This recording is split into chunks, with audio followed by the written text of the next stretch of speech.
All right, let's turn back to our other breaking story this morning. We're just getting some new details into our newsroom as you take a live look now at the scene there in Kannapolis, where two people, we're told, were shot in the parking lot of the Cabarrus Social Services Center. We have learned at this hour that this all happened around 8:30 this morning. That all coming in new to us here within the past 15 minutes or so. Law enforcement saying that they went on a search for a suspect.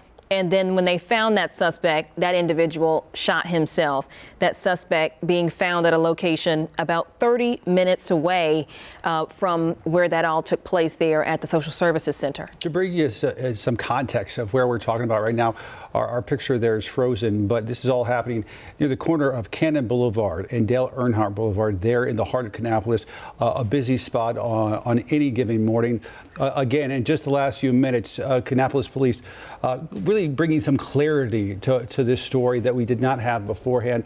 It appears in front of the DSS department there, two people deceased, and we know deceased from gunshot wounds.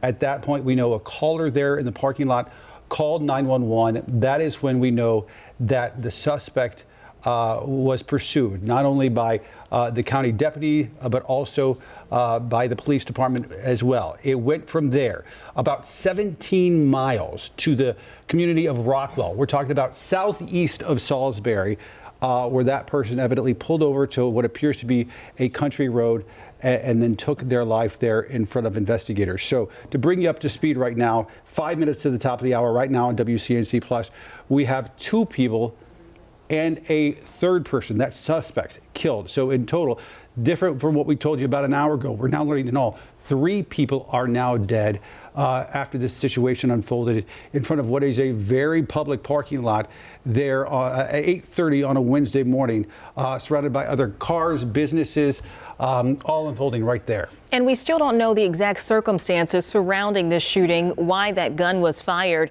We are being told by law enforcement at this hour that the victims knew each other, and they describe it as some sort of domestic situation. That information coming from law enforcement within the past 15 minutes.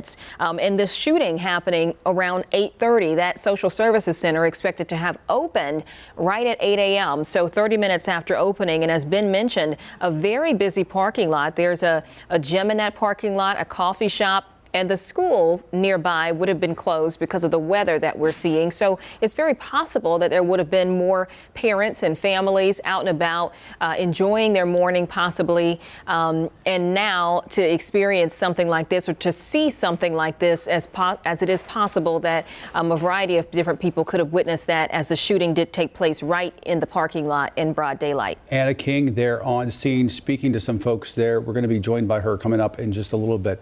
But we can tell you folks, something like this does not happen in the town of Kannapolis. This is unlike anything they've seen in a very long time, if ever. And this will shake that community to its core. A wonderful neighborhood, a wonderful area there that people move to. It's a destination for people known for its quality of life. And something like this just is going to shake this community to its core. It's not something they're used to seeing. They might see it in places like a big city like Charlotte, but they don't see it there. And it's going to take a lot of folks coming to grip with something like this unfolding. Yeah, and we've seen a lot of law enforcement there in that parking lot. They've been there for hours now investigating this. Those law enforcement officers arriving to that scene around 8:30 after getting the calls of shots fired, finding two people dead in that parking lot. We still do not know the ages of those individuals or anything about them as they notify their families about this tragedy that has unfolded. But again, that suspect has also now died, we're told, after taking his own life. When police tell us that this is a domestic situation, that's cop speak. For those of you at home, that basically means there was some sort of familial relationship between these people. These people knew each other, whether it's that they had a romantic relationship or they were siblings or something like that. A domestic situation is basically just, hey, these folks knew each other. They had some sort of familiar relationship. Again, this unfolding there in the parking lot at 8:30 this morning, and then continued about 17 miles away in the community of Rockwell, where it ended. Folks, we're going to take a quick break here on WCNC Plus. Coming up at the top of the hour, we are expecting a live update from the governor, Josh Stein, on the state of emergency happening right here in North Carolina. And we'll have more on this breaking news in Kannapolis. That's coming your way on WCNC Plus.